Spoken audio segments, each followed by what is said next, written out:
Tabut Tuhan dirampas. Orang Israel keluar memerangi orang Filistin dan berkemah di Ebenezer, sedangkan orang Filistin berkemah di Afek. Orang Filistin mengatur barisan menghadapi orang Israel. Pertempuran menghebat. Orang Israel terpukul kalah oleh orang Filistin yang menewaskan kira-kira 4.000 orang di medan pertempuran itu. Ketika orang Israel kembali ke perkemahan, berkatalah tua-tua mereka, "Mengapa Tuhan membuat kita kalah oleh orang Filistin pada hari ini?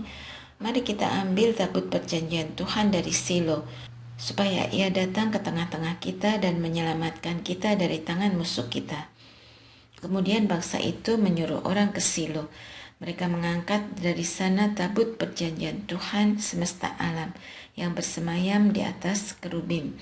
Kedua anak Eli, Hofni dan Pinehas ada di sana, dekat tabut perjanjian Allah. Pada saat tabut perjanjian Tuhan sampai di perkemahan, seluruh orang Israel bersorak-sorai dengan nyaring, sehingga bumi bergetar. Mendengar bunyi sorak-sorai itu, orang Filistin berkata, "Apa itu bunyi sorak-sorai yang nyaring di perkemahan orang Ibrani itu?" Ketika orang Filistin mengetahui tabut Tuhan telah sampai di perkemahan, mereka ketakutan, sebab kata mereka, Allah mereka telah datang ke perkemahan itu. Mereka berkata, "Celakalah kita, yang seperti ini tidak pernah terjadi sebelumnya. Celakalah kita, siapa dapat melepaskan kita dari tangan Allah yang maha dahsyat ini? Inilah Allah yang telah memukul orang Mesir dengan berbagai tulah di padang gurun. Kuatkanlah hatimu dan bersikaplah kesatria, hai orang Filistin, supaya kamu tidak menjadi budak orang Ibrani, seperti mereka pernah menjadi budakmu. Bersikaplah kesatria dan berperanglah." Lalu orang Filistin berperang dan orang Israel dipukul kalah, masing-masing lari ke kemahnya. Kekalahan itu amat besar. Dari pihak Israel gugur 30.000 orang, pasukan pejalan kaki. Lagi pula, tabut Allah dirampas dan kedua anak Eli, Hofni dan Pinehas tewas. Seorang dari suku Benyamin lari dari medan pertempuran dan tiba di Silo pada hari itu dengan pakaian terkoyak dan tanah di atas kepalanya. Ketika ia tiba, Eli sedang duduk di kursi sambil menunggu-nunggu di tepi jalan, sebab hatinya berdebar-debar mencemaskan tabut Allah. Orang itu tiba di kota untuk menyampaikan kabar itu. Lalu seisi kota berteriak gempar. Mendengar bunyi teriakan itu, Eli bertanya, "Bunyi gaduh apa itu?" Orang itu pun bergegas datang dan menyampaikan kabar kepada Eli. Eli sudah berumur 98 tahun. Matanya sudah rusak, sehingga ia tidak dapat melihat lagi. Kata orang itu kepada Eli, "Akulah yang datang dari medan pertempuran. Baru saja aku lari dari medan pertempuran." Tanya Eli, "Apa yang sudah terjadi, anakku?" Jawab pembawa kabar itu, "Orang Israel lari dari hadapan orang Filistin dan umat menderita kekalahan besar. Kedua anakmu, Hofni dan Pinehas pun tewas dan tabut Allah sudah dirampas." Ketika tabut Allah disebut, Eli jatuh terjengkang dari kursi di sisi pintu gerbang. Lehernya patah dan ia mati, sebab ia sudah tua dan gemuk. Ia memerintah sebagai hakim atas orang Israel selama 40 tahun. Menantunya, istri Pinehas, sedang hamil tua. Ketika ia mendengar kabar bahwa tabut Allah telah dirampas dan mertua serta suaminya sudah mati, ia jongkok dan bersalin, sebab rasa sakit bersalin mendadak datang.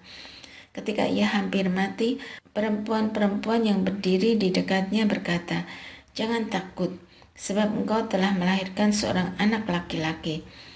Tetapi ia tidak menjawab ataupun memperhatikan. Ia menamai anak itu Ikabod. Katanya, "Kemuliaan telah meninggalkan Israel, karena tabut Allah sudah dirampas dan karena mertua serta suaminya." Ia berkata, "Kemuliaan telah meninggalkan Israel, sebab tabut Allah sudah dirampas." Tabut Tuhan di tanah Filistin.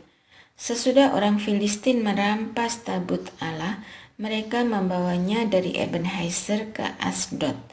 Orang Filistin mengambil tabut Allah itu dan membawanya ke kuil Dagon. Mereka menempatkannya di sisi Dagon. Ketika orang Asdod bangun pagi-pagi, keesokan harinya, tampaklah Dagon jatuh dengan mukanya ke tanah di hadapan tabut Tuhan. Lalu mereka mengambil Dagon dan mengembalikannya ke tempatnya. Tetapi keesokan harinya, ketika mereka bangun pagi-pagi, tampaklah Dagon jatuh dengan muka ke tanah di hadapan tabut Tuhan. Kepala Dagon dan kedua telapak tangannya terpenggal dan terpelanting ke ambang pintu. Hanya badan Dagon yang tertinggal. Itulah sebabnya imam-imam Dagon dan semua orang yang memasuki kuil Dagon tidak menginjak ambang pintu kuil Dagon di Asdod sampai hari ini.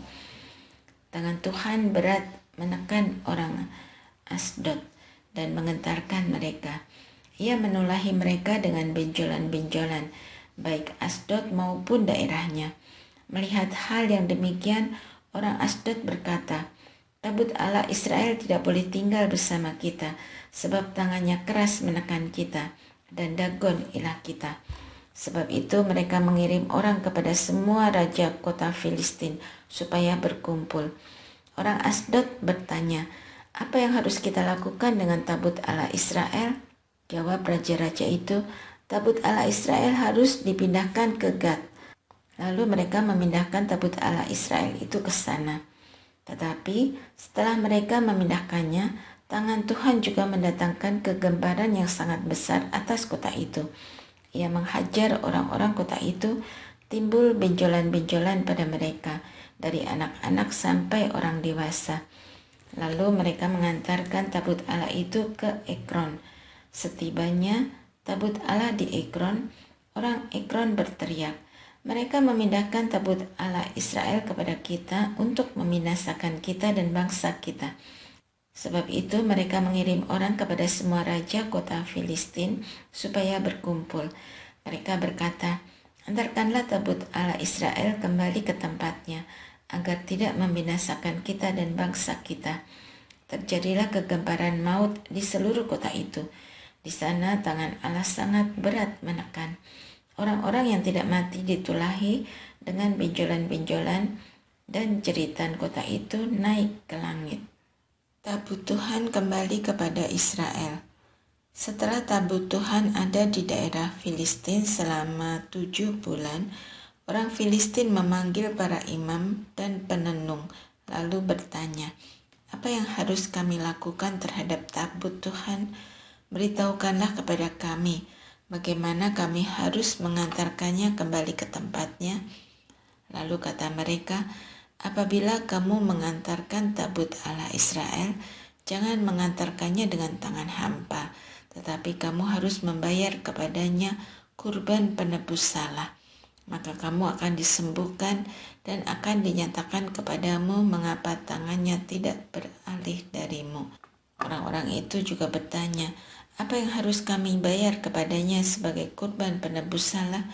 Jawab mereka, 5 benjol-benjolan emas dan 5 tikus-tikusan emas menurut jumlah raja kota Filistin. Sebab itulah yang sama menimpa kamu semua dan raja-raja kotamu. Kamu harus membuat tiruan benjolan dan tiruan tikus yang merusak negerimu. Kamu harus mengakui kemuliaan Allah Israel. Mungkin tangannya tidak akan menekanmu, ilah-ilahmu dan negerimu. Mengapa kamu mengeraskan hati seperti orang Mesir dan Firaun dulu mengeraskan hati mereka? Sesudah ia mempermainkan mereka, bukankah mereka membiarkan orang Israel pergi? Sebab itu, ambil dan siapkanlah sebuah pedati baru dengan 2 ekor lembu yang menyusui, yang belum pernah dikenakanku. Pasanglah kedua lembu itu pada kereta, tetapi bawalah anak-anaknya kembali ke kandang, supaya tidak mengikutinya lagi. Kemudian ambillah tabut Tuhan dan muatkanlah itu ke atas pedati. Letakkanlah benda-benda emas, kurban penebus salah yang harus kamu bayar kepadanya, di dalam peti di sebelahnya. Lalu, biarkanlah tabut itu pergi. Perhatikan, jika tabut itu mengambil jalan ke Bet-Semes, daerahnya sendiri, dialah yang telah menyebabkan malapetaka besar ini kepada kita. Jika tidak, kita akan mengetahui bahwa bukan tangannya yang telah memukul kita. Kebetulan saja hal itu terjadi pada kita. Orang-orang itu berbuat demikian. Mereka mengambil 2 ekor lembu yang menyusui dan memasangnya pada pedati. Tetapi anak-anaknya dikandangkan. Mereka meletakkan tabut Tuhan di atas pedati. Juga peti berisi tikus-tikusan emas dan tiruan benjolan mereka. Kedua lembu itu berjalan lurus ke arah Bet-Semes melalui jalan raya sambil melenguh, tidak menyimpang ke kanan atau ke kiri. Sementara raja-raja kota orang Filistin berjalan di belakangnya sampai ke perbatasan Bet-Semes. Penduduk Bet-Semes sedang menuai gandum di lembah. Ketika mereka melayangkan mata, tampaklah kepada mereka tabut itu. Lalu mereka bersukacita melihatnya. Pedati itu sampai ke ladang Yosua, orang Bet-Semes, dan berhenti di sana dekat batu besar. Mereka membelah kayu pedati itu dan mempersembahkan lembu-lembu itu sebagai kurban bakaran kepada Tuhan. Orang-orang Lewi menurunkan tabut Tuhan dan peti di sebelahnya yang berisi benda-benda emas, lalu menaruhnya di atas batu besar itu. Pada hari itu, orang-orang Bet-Semes mempersembahkan kurban bakaran dan kurban sembelihan kepada Tuhan. Ketika kelima raja kota Filistin melihat hal itu, mereka pulang ke Ekron hari itu juga. Inilah benjol-benjolan emas yang dibayar orang Filistin kepada Tuhan sebagai kurban penebus salah. 1 untuk Asdod, 1 untuk Gaza, 1 untuk Askelon, 1 untuk Gad, 1 untuk Ekron. Tikus-tikusan emas itu pun sesuai dengan jumlah semua kota Filistin, milik kelima raja kota, kota-kota berbenteng maupun dusun-dusun di sekitarnya. Batu besar yang di atasnya diletakkan tabut Tuhan masih ada di ladang Yosua, orang Bet-Semes sampai hari ini. Tetapi ia menewaskan sebagian orang Bet-Semes karena mereka telah melihat ke dalam tabut Tuhan. Ia menewaskan 70 orang dari antara mereka. Rakyat berkabung sebab Tuhan menewaskan mereka dengan dahsyat. Orang-orang Bet-Semes berkata, "Siapa yang sanggup menghadapi Tuhan, Allah yang kudus? Kepada siapa ia harus pergi meninggalkan kita?" Mereka mengirim utusan kepada penduduk Kiryat Yearim dengan pesan, "Orang Filistin telah mengembalikan tabut Tuhan. Datanglah dan bawalah itu kepadamu." Lalu orang Kiryat Yearim datang dan mengangkut tabut Tuhan. Mereka membawanya ke rumah Abinadab di atas bukit dan menguduskan Eleazar anaknya untuk menjaga tabut Tuhan. Samuel memerintah sebagai hakim. Sejak saat tabut itu tinggal di Kiryat Yearim, waktu yang cukup panjang berlalu, 20 tahun lamanya, dan seluruh kaum Israel mengeluh kepada Tuhan.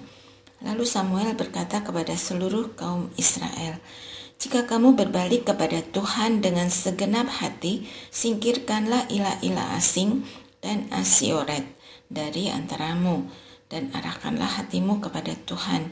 Beribadahlah hanya kepadanya, maka ia akan melepaskanmu dari tangan orang Filistin." Kemudian orang-orang Israel menyingkirkan patung-patung Baal dan Astoret dan beribadah hanya kepada Tuhan. Lalu Samuel berkata, "Kumpulkanlah semua orang Israel di Mizpah. Aku akan berdoa kepada Tuhan untuk kamu." Setelah berkumpul di Mizpah, mereka menimba air dan mencurahkannya di hadapan Tuhan. Di sana mereka berpuasa pada hari itu dan berkata, "Kami telah berdosa kepada Tuhan." Samuel memerintah sebagai hakim atas orang Israel di Mizpah. Ketika orang Filistin mendengar bahwa orang Israel telah berkumpul di Mizpah, raja-raja kota orang Filistin maju untuk menyerang Israel. Orang Israel mendengar hal itu dan menjadi takut terhadap orang Filistin. Orang Israel berkata kepada Samuel, "Jangan berhenti berseru bagi kami kepada Tuhan Allah kita, supaya ia menyelamatkan kita dari tangan orang Filistin." Lalu Samuel mengambil seekor anak domba yang masih menyusu dan mempersembahkannya kepada Tuhan sebagai kurban bakaran seutuhnya. Samuel berseru kepada Tuhan untuk orang Israel, dan Tuhan menjawab dia. Sementara Samuel sedang mempersembahkan kurban bakaran itu, orang Filistin maju memerangi orang Israel. Tetapi hari itu Tuhan mengguntur dengan bunyi yang dahsyat atas orang Filistin dan mengacau balaukan mereka. Mereka terpukul kalah di hadapan Israel. Orang Israel keluar dari Mispa, mengejar orang Filistin dan memukul mereka kalah sampai melampaui Bet-kar. Kemudian Samuel mengambil sebuah batu dan menempatkannya di antara Mispa dan Yesana. Ia menamainya Ebenhaiser. Katanya, "Sampai di sini Tuhan telah menolong kita." Demikianlah orang Filistin ditundukkan dan tidak lagi memasuki wilayah Israel. Tangan Tuhan menekan orang Filistin seumur hidup Samuel. Kota-kota yang sudah pernah diambil orang Filistin dari Israel kembali menjadi milik Israel. Dari Ekron sampai Gad, orang Israel juga merebut wilayah sekitarnya dari tangan orang Filistin. Antara orang Israel dan orang Amori pun ada damai. Samuel memerintah sebagai hakim atas orang Israel seumur hidupnya. Dari tahun ke tahun, ia berkeliling ke Betel, Gilgal, dan Mispa. Ia memerintah sebagai hakim atas Israel di semua tempat itu. Lalu ia kembali ke Rama, sebab di sanalah rumahnya. Dari sana ia memerintah sebagai hakim atas Israel. Di situ ia mendirikan mezbah bagi Tuhan. Israel menginginkan raja. Ketika Samuel sudah tua, ia mengangkat anak-anaknya laki-laki sebagai hakim atas Israel. Namun anak sulungnya Yoel dan nama anaknya yang kedua ialah Abia. Keduanya memerintah sebagai hakim di Beersheba. Tetapi anak-anaknya itu tidak mengikuti jejak ayah mereka. Mereka berpaling pada keuntungan semata, menerima suap dan memutarbalikkan keadilan. Sebab itu semua tua-tua Israel berkumpul dan datang kepada Samuel di Rama. Mereka berkata kepadanya, "Engkau sudah tua dan anak-anakmu tidak mengikuti jejakmu. Sebab itu angkatlah bagi kami seorang raja untuk memerintah kami, sama seperti semua bangsa lain." Tetapi Samuel kecewa ketika mereka berkata, "Berikanlah kami seorang raja untuk memerintah kami." Maka Samuel berdoa kepada Tuhan. Tuhan berfirman kepada Samuel, "Dengarkanlah suara rakyat, semua yang mereka katakan kepadamu. Bukan engkau yang mereka tolak, tetapi akulah yang mereka tolak, supaya aku tidak lagi menjadi raja atas mereka. Mereka meninggalkan aku dan beribadah kepada ilah-ilah lain, sejak aku menuntun mereka keluar dari Mesir sampai sekarang. Sama seperti yang mereka lakukan kepadaku, demikian juga mereka lakukan kepadamu. Sebab itu, dengarkanlah suara mereka. Hanya saja engkau harus memberi peringatan keras kepada mereka dan memberitahu mereka hak raja yang akan berkuasa atas mereka." Samuel menyampaikan semua perkataan Tuhan kepada rakyat yang meminta seorang raja kepadanya. Katanya, "Inilah hak raja yang akan berkuasa atas kamu. Ia akan mengambil anak-anakmu laki-laki untuk ditugaskan di kereta perang atau di pasukan berkuda, ataupun berlari di depan keretanya. Ia akan menugaskan mereka sebagai kepala pasukan 1.000 dan pasukan 50. Mereka akan membajak ladangnya dan menuai panen baginya. Mereka akan membuat peralatan perang dan perlengkapan keretanya. Ia akan mengambil anak-anakmu perempuan untuk menjadi pembuat minyak wangi, tukang masak, dan pembuat roti. Ia akan mengambil yang terbaik dari ladangmu, kebun anggurmu, dan kebun zaitunmu untuk diberikan kepada pegawai-pegawainya. Ia akan mengambil 1/10 dari gandummu dan hasil kebun anggurmu untuk diberikan kepada pembesar-pembesar istananya dan para pegawai lainnya. Ia akan mengambil budakmu laki-laki dan hambamu perempuan, yang terbaik dari ternakmu dan keledaimu untuk dipekerjakannya.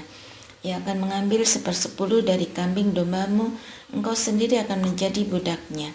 Pada waktu itu kamu akan menjerit karena rajamu yang kamu pilih itu. Tetapi Tuhan tidak akan menjawab kamu pada waktu itu. Tetapi rakyat menolak mendengarkan suara Samuel dan mereka berkata, "Tidak, harus ada raja atas kami, supaya kami juga sama seperti semua bangsa lain. Raja kami akan memerintah kami, memimpin kami, dan berperang bersama kami." Samuel mendengar semua perkataan rakyat dan menyampaikannya kepada Tuhan. Tuhan berfirman kepada Samuel, "Dengarkanlah suara mereka dan angkatlah seorang raja bagi mereka." Kemudian Samuel berkata kepada orang Israel, "Pergilah kamu masing-masing ke kotamu."